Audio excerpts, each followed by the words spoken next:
Bonjour à tous et bienvenue en Sicile, bienvenue pour cette 9e étape du Giro. On l'attendait, Jackie Durand, cette 9e étape du Giro. Elle est partie un petit peu plus tôt que prévu, 20 minutes avant l'heure qui était indiquée en début de Giro. On a voulu gagner un petit peu de temps. Cette première semaine a été harassante. On est parti de Messine. Messine, c'est tout simplement la ville natale du requin sicilien, celui que beaucoup de monde attend. Ils seront 1 million sur la dernière montée de l'Etna tout au long de la route pour pousser derrière Vincenzo Nibali. Cet homme, c'est Maxime Belkov. Il est intercalé car il y a des échappées. Et ça, c'est pas étonnant du tout. Bonjour Jackie Durand. Oui, bonjour à tous. Comme Martinelli nous le disait tout à l'heure, il y a eu une course de mouvement. Il avait bel et bien prédit.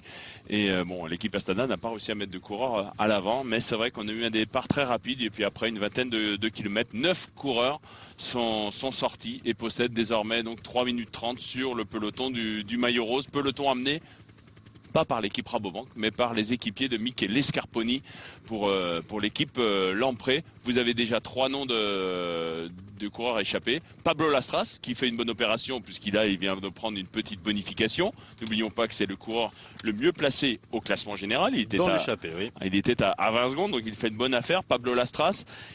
On va y aller. Du côté français, Michael Cherel de l'équipe AG2R, la mondiale est à l'avant. Du côté suisse, Mathias Frank de l'équipe BMC. Filippo Savini de l'équipe Colnago. Les voici, on retrouve ces coureurs. On a vu Yann Backlands également de l'équipe Omega Pharma, très remuant depuis le départ de ce Giro. Juan Orach de l'Espagnol de la Catiucha. Alessandro Vanotti de la Liquigas, équipier donc de Vincenzo Nibali. Giovanni Visconti, un autre Sicilien champion d'Italie, est également à l'avant. Et puis enfin Jaroslav Popovic, le coureur de l'équipe RadioShack. De retour sur les routes du Giro en direct de la Sicile où les coureurs dans 4 km maintenant vont entamer pour une seconde fois dans cette journée l'ascension de l'Etna, le plus haut volcan d'Europe, sur les terres de Vincenzo Nibali, bien sûr le Sicilien, mais également de Giovanni Visconti. Giovanni Visconti qui est à l'avant, il est dans un groupe avec 8 autres coureurs. Dans ce groupe, il y a Yann Bakelans, le leader belge de l'équipe Omega. Il y a également Filippo Savini, le Colnago, qui lui est dans l'équipe de Domenico Pozzovivo. On le verra peut-être un petit peu plus tard lorsque les favoris seront livrés à eux-mêmes dans l'ascension de l'Etna. Michael Cherel représente la France et l'équipe AG2R. Jaroslav Popovic, l'increusable, l'inusable ukrainien de l'équipe RadioShack. Il y a également Johan Orach pour l'équipe Catiucha qui représente ici son leader. Purito, Joachim Rodriguez. Et puis Mathias Frank, le Suisse de la BMC. Alessandro Vanotti, le Liquigas. Même équipe bien sûr que Vincenzo Nibali. Et Pablo Lastras. Pablo Lastras de l'équipe Movistar. Pablo Lastras qui avait 22 secondes de retard ce matin au classement général. Pablo Lastras qui a récupéré 6 petites secondes au sprint intermédiaire d'Acireale. C'est-à-dire qu'il est maintenant à 16 secondes seulement du maillot rose. Et pour l'instant, Pablo Lastras, l'expérimenté Pablo Lastras, est leader virtuel de ce Giro, Jackie. Pablo Lastras, c'est vrai qu'il a bien fait de se glisser dans cette échappée. Il savait certainement ce matin que l'équipe Rabobank n'allait pas forcément rouler derrière les échappées. Il représentait un danger imminent évidemment pour cette équipe Rabobank de Peter Penning, mais elle a laissé faire, même si elle a essayé dans un premier temps de rouler. Ensuite elle a laissé faire l'équipe de Michele Scarponi. Donc il est là-bas, Pablo Lastras avec son maillot Movistar. C'est un très bon grimpeur, vous l'avez dit, un coureur d'expérience qui a déjà gagné des étapes sur les 3 grands tours, Tour d'Italie, Tour de France, Tour d'Espagne. Et puis là c'est lui d'ailleurs qui est en train d'essayer de relancer l'allure. Il se verrait bien en rose au sommet de l'Etna, mais le problème pour lui, c'est que derrière on a réagi. Il y avait l'équipe Lamprey dans un premier temps, mais qui ne roulait pas très fort, mais depuis une petite dizaine de kilomètres, ce sont les Geox de Denis Menchov qui ont vraiment accéléré et qui se rapprochent des hommes de tête. Mais 3 minutes 40, on peut toujours... Contador est là, regardez, juste à côté, il y a Vincenzo Nibali, les grands favoris de ce Giro sont devant, en train de remonter à l'avant du peloton et encore un petit peu plus loin devant, à 3 minutes 11 exactement. Ils sont 9, Bakelans, Visconti, Savini, Cherel, Popovic, Orach, Frank, Vanotti et Lastras. Ils viennent de rentrer dans Nicolosi, cette commune de la province de Catane. Elle est importante aujourd'hui parce que pour eux, ça y est, c'est la porte de l'Etna qui s'ouvre. De trembler il y a quelques secondes en Sicile puisque Danilo Di Luca est annoncé à l'arrière du peloton. Une confirmation, il n'y est pas du tout, Danilo Di Luca. Il est en train de se faire lâcher dès les premiers contreforts de l'Etna. Ouais, c'est surprenant. Bon, vous nous le vendez comme tremblement de terre. Il était déjà 11 minutes au classement général. Un petit séisme. C'est pour vous réveiller de la sieste, ça. On est à 17 km de l'arrivée. Réveillez-vous, ne vous inquiétez pas. On va assister à une belle étape. Regardez, le peloton continue à perdre des unités. On cherche Di Luca. Alors, le voilà, Danilo. Ah, mais il est pas bien, Danilo. Hein. Ah, mais... Il verra pas bilan, Danilo Di Luca. J'ai des doutes, j'ai des doutes. Parce qu'on veut souvent, lorsqu'il y a une étape de montagne, s'il se sent pas véritablement très bien, on se dit, bon, on va se réserver pour demain. Aujourd'hui, mais demain, c'est la journée de repos. C'est la journée de repos, donc Di Luca, eh bien, il restera peut-être dans les prochains jours, mais je crois que la journée de repos lui fera du bien, ne serait-ce que psychologiquement. Il fait énormément de travail. Encore une fois, c'est Jan Bakelans qui est à l'avant du peloton. Un relais de Filippo Savini. Filippo Savini qui est en tête virtuellement lui du classement de la montagne en prenant 15 points tout à l'heure. Il faut dire que c'est le premier col de première catégorie que passe ce Giro. Il en repassera un tout à l'heure. Enfin, il s'y arrêtera en haut. Ça sera bien sûr la seconde ascension de l'Etna. Pablo Lastras devant maintenant. 2,36 d'avant et il reste 16 km encore. 16 km. Est-ce qu'il peut y avoir des écarts conséquents pour le classement général dans cette montée? Je serais tenté de dire non, mais hier on aurait bien mis Cavendish vainqueur, on a eu Gatto 1, Contador 2, Petacchi 3. Alors là je sais plus. Oui, non, mais normalement aujourd'hui non, il ne devrait pas y avoir de gros écarts. Le col est quand même assez roulant. Et tout dépendra évidemment, à moins qu'il y ait vraiment une grosse attaque d'un des grands favoris. Il faut se méfier bien évidemment. Mais s'il n'y a pas de grosse défaillance, il va peut-être y avoir des écarts. Mais au-delà de la minute, j'ai du mal à y croire. Mathias Franck est donc sorti maintenant. Jan Bakelans a suivi. Et bien sûr, derrière, on laisse travailler Giovanni Visconti. C'est toi le plus fort, t'arrêtes pas d'attaquer. Vas-y les chercher. Mais attention, ces successions d'attaques là va sûrement écrémer ce groupe de 9 derrière. Il rentre Giovanni Visconti. Est-ce que d'autres coureurs rentrent? Oui, Pablo Lastras qui arrive maintenant en 4 devant. Où sont les autres? Où sont Cherel? Où sont Savini? Où sont Popovic? Où sont Orac? Pablo Lastras, leader virtuel du Giro, mais il est en difficulté. Pablo Lastras, il a été lâché par les échappés. Regardez derrière, il va voir le peloton revenir maintenant. Le peloton qui pointe à 2 minutes 05 des 3 échappés que sont Jan Bakelans, le leader belge de l'équipe Omega, le champion d'Italie, sicilien de naissance, le natif de Palerme, Giovanni Visconti, l'italien de la Farnese, et le 3e homme, c'est un Suisse de l'équipe BMC, c'est Mathias Franck. C'est fini également aussi pour le coéquipier de Joachim Rodriguez qui a été lâché, Johan Oralch, tout comme d'ailleurs Michael Cherel, le français de l'équipe AG2R. Ouais, qui doit être juste derrière l'Espagnol des Baléares. On va le trouver, Michael Cherel. Où est-il Michael. Il est rentré, il est là. Le voilà, Il est Peter lâché. Weening est en difficulté. Peter Weening lâché, le maillot rose est lâché à l'arrière du groupe des favoris, ce qui veut dire que oh là, il est pas là, il est planté complet. Il a fait énormément d'efforts depuis 3 jours, souvent seul pour se battre, en passer devant. Je veux pas qu'on me regarde, j'en peux plus, merci. Je reviendrai, mais là voilà, je peux plus. Il s'est accroché à la mort et puis là, à partir du moment où il n'arrive pas à les suivre, il s'est accroché à la vie plutôt, non? Mais non, il est mort jusqu'à la mort. C'est vrai que c'est pas vraiment une expression qu'on doit utiliser sur ce Giro, pardon. Mais il s'est battu et puis là il a senti à 10 km de l'arrivée que garder ce maillot rose c'était mission impossible. Bon, il a déjà porté quelques jours, il a gagné son étape, donc son bilan personnel est déjà très bon. Donc maintenant c'est Contador. C'est clair et net parce que l'Astras il va se faire reprendre, donc le virtuel maillot jaune. Attention, Bakelans s'en remet une. Et allez, Jan Bakelans à 9 km de l'arrivée, encore une fois. Mathias Franck qui va. Il se profite des pourcentages. On a vu tout à l'heure, il y avait un replat. Les coureurs ont remis le grand plateau. Et là, ils profitent encore d'un mouvement, d'un pourcentage plus difficile pour en remettre une, pour notamment distancer Giovanni Visconti. Parce qu'attention, on l'a dit, au sommet du col, il y a un replat. Donc si on ne lâche pas Giovanni Visconti avant le dernier kilomètre, eh bien, il sera difficile à battre. Le champion d'Italie, Jan Bakelans, l'a bien compris. Il faut lâcher Visconti. Il faut éviter évidemment le retour d'un éventuel peloton. Parce qu'une 43, vous allez me dire, c'est énorme.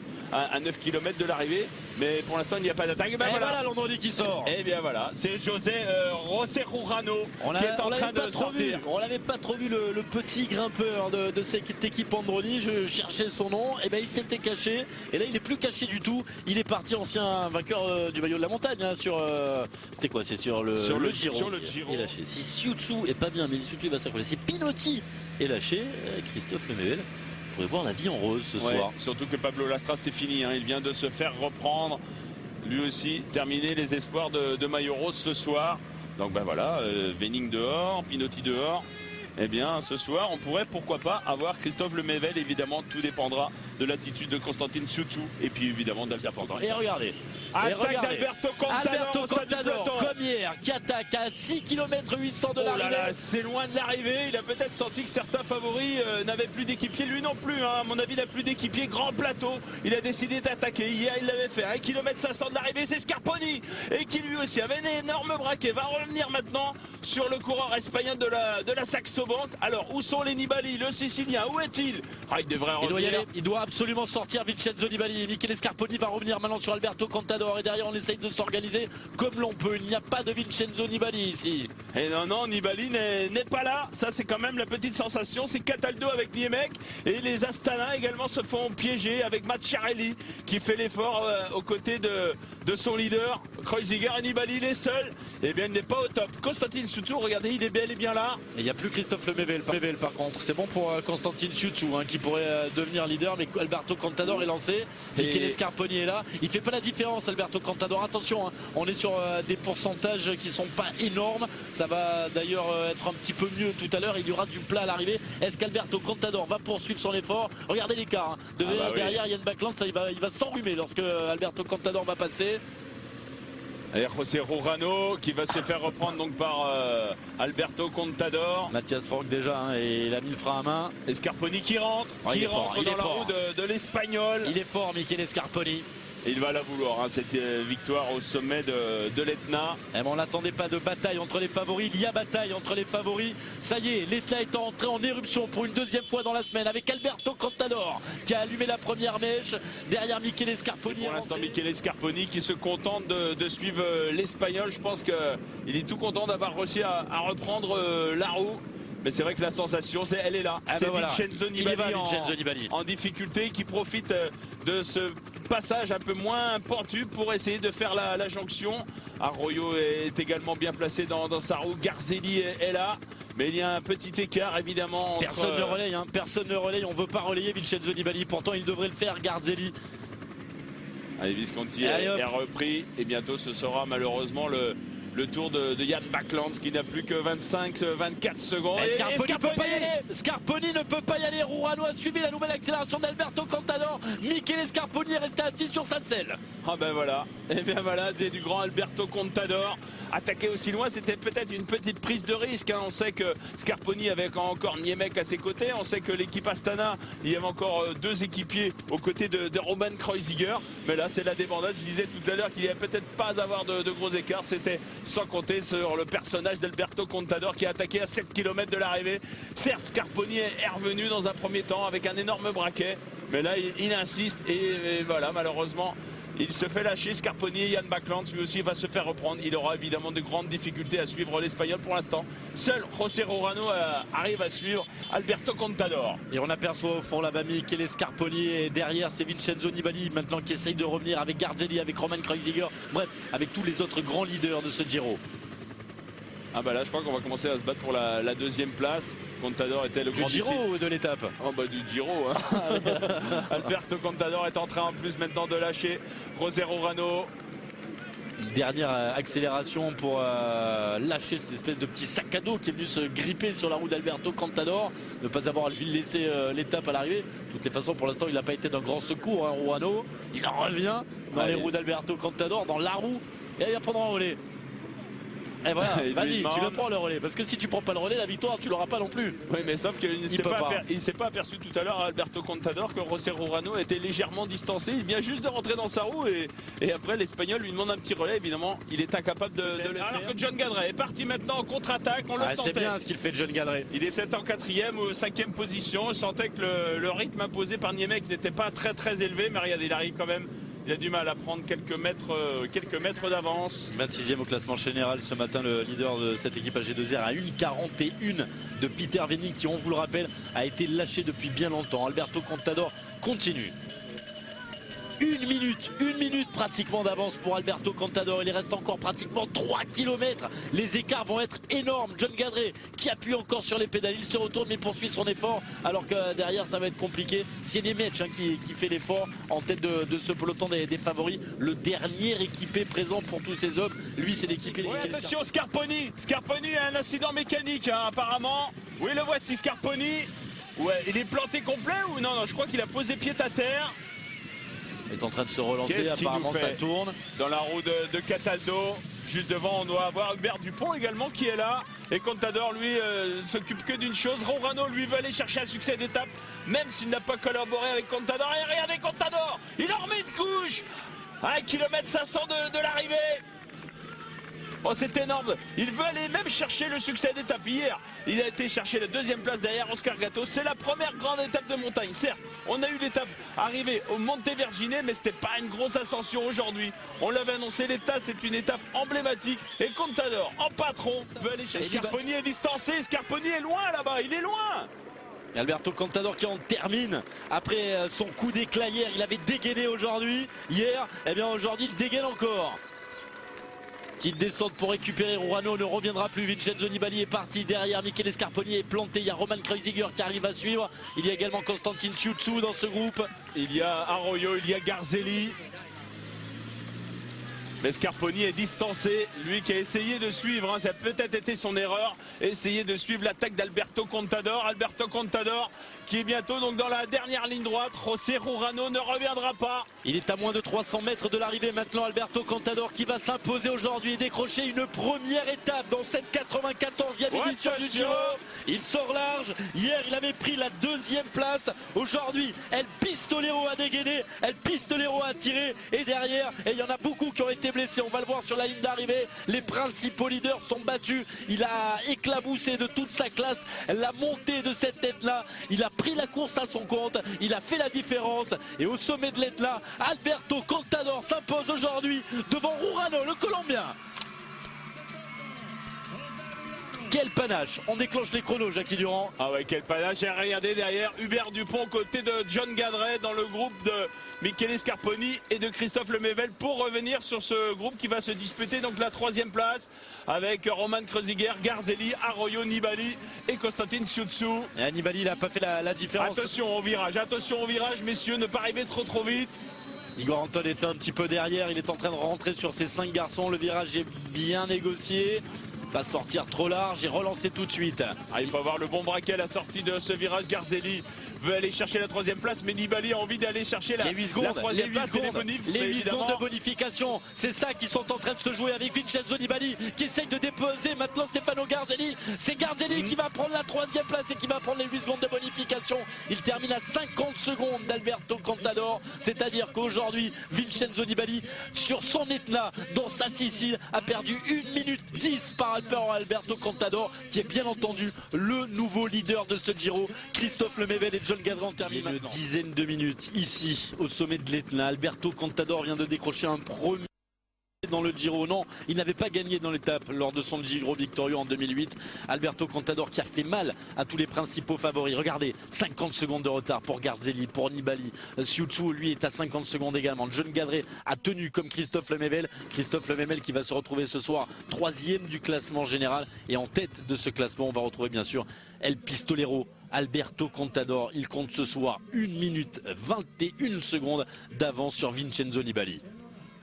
Oui, non, mais vraiment, c'est le seul qui a réussi à créer des gros écarts. En ce qui concerne les autres gros favoris, on est resté quasiment ensemble, même si des coureurs comme Scarponi ont perdu un peu de temps sur Nibali, sur Garzelli, sur Kreuziger.